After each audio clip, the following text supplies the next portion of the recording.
PMDS అంటే pre monsoon dry sowing. Pre monsoon dry sowings అంటే తొలకరి వర్షాలు పడే ముందు, పడ్డ తర్వాత, పడక ముందు పెల్లెట్స్ లోపల వేసుకోవచ్చు, పెల్లెట్స్ లోపల వేసుకోవచ్చు, పడ్డ తర్వాత డ్రైనేజ్ లోపల వేసుకోవచ్చు. అవి మొలకెత్తిన తర్వాత మనకి వర్షాలు పడి మనం సేద్యం చేసుకునే లోపల అవి మొలకెత్తితే వాటిని మనము మళ్ళా భూమిలో కలిగే ఆర్గానిక్ టెక్నిక్, ఆర్గానిక్ మ్యాటర్ భూమికి ఆడవుతుంది అనే ముఖ్య ఉద్దేశం. ఈ ఆర్గానిక్ మ్యాటర్ అంటే మనం మెయిన్ క్రాప్ వేసుకునే ముందు ఈ ఆర్గానిక్ మ్యాటర్ మనం లోపలికి భూమిలోకి వేయాలా, భూమిలోకి కలిగేయాలా. మరియు అంటే అవి ఎక్కువ మళ్ళీ పెరిగినా కూడా కష్టం. ఇప్పుడు మనది అంతా డోన్లో అన్ని రెయిన్ఫెడ్ అగ్రికల్చర్. రెయిన్ఫెడ్ అగ్రికల్చర్లో ఒక ప్యాడీకి తప్ప గ్రీన్ మ్యాన్యూరింగ్ మనం సజెస్ట్ చేయడం. ఎందుకంటే అది కుళ్ళిన తర్వాతనే అంటే భూమిలో అది మళ్ళా డీకంపోజ్ అయ్యేటప్పటికి మళ్ళీ జర్మినేషన్ ప్రాబ్లం కూడా వచ్చే అవకాశం ఉంది.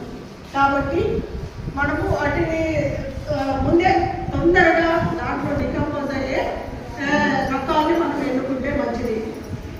అంటే వీళ్ళు సార్ విజయ్ కుమార్ సారు వాళ్ళందరూ వాళ్ళ ఉద్దేశం ఏంటంటే భూమిలో అన్ని రకాలను వేసినట్లయితే బయోమాస్ ఇంకా ఎక్కువైపోయి ఒక్కొక్క రకమైనటువంటి ఏమంటారు మొక్క ఒక్కొక్క రకమైనటువంటి అంటే అవి వాటి యొక్క వేరు వ్యవస్థ కానీ లేకపోతే అవి పెరిగే తీరు కానీ అవి భూమిలో వాటి చాలా మందిలో ఈ ప్రకృతి వ్యవసాయాన్ని ఏ విధంగా అవలంబించాలనే విషయం పైన చాలా మంది రైతుల్ని మార్చారు. అయితే ఈ మధ్యనే కేంద్ర ప్రభుత్వం మన ఆంధ్ర రాష్ట్రాన్ని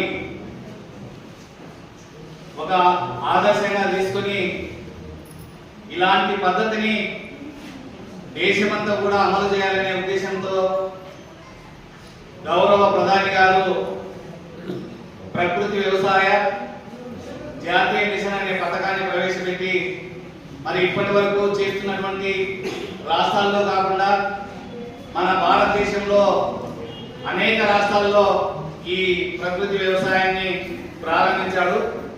దీనికి ముఖ్య కారణం ఏంటంటే మరి మనం ఈ గత 10 సంవత్సరాల నుంచి చూస్తా ఉన్నాం, వాతావరణంలో అనేకమైనటువంటి మార్పులు ఏర్పడతా ఉన్నాయి. రైతులు అంటే గతంలో హరిత విప్లవం మన భారతదేశానికి ప్రపంచానికి ఆహార కొరత ఏర్పడినప్పుడు ఈ ఆహార కొరతను తీర్చడానికి డాక్టర్ సామ్నాథన్ గారు సంకర జాతి విత్తనాన్ని ప్రవేశపెట్టి మరి ఆ సంకర జాతి విత్తనాలు బాగా పండాలంటే వాటికి రసాయనాలు వేస్తేనే పండుతాయనే పద్ధతిలో రసాయన వ్యవసాయాన్ని అవలంబించారు.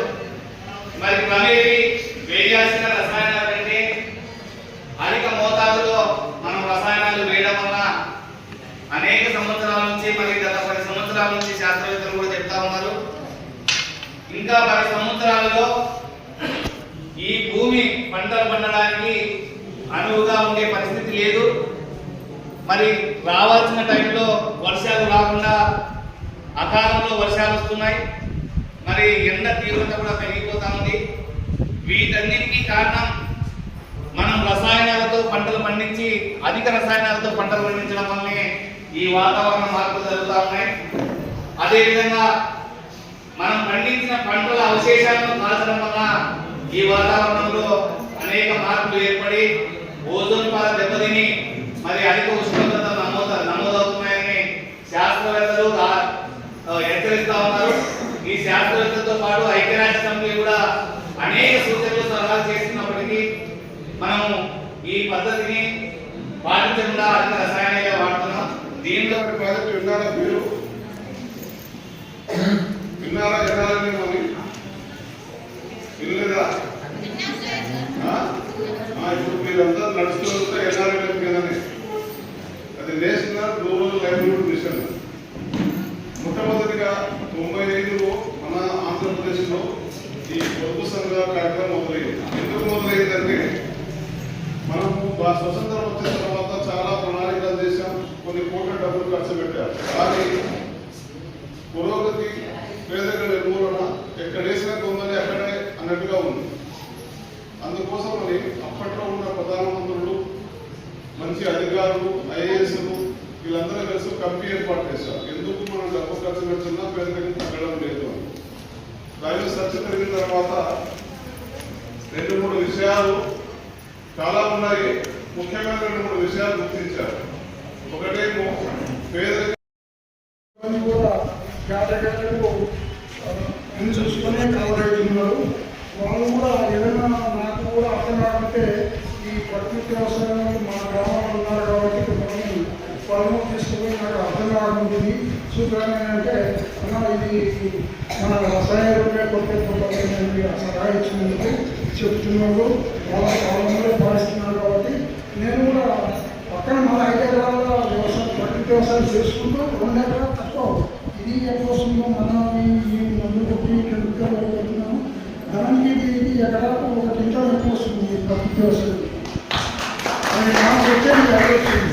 నేను దాంట్లోనే గమనిస్తున్నాను. నా తర్వాత కొంతమంది నేను చూసుకొని రైతులు కూడా 50 ఎకరాలకు 4-3 న్యాయపడే బాధితున్నారు. కాబట్టి ఈ ప్రకృతి వ్యవసాయం విత్తే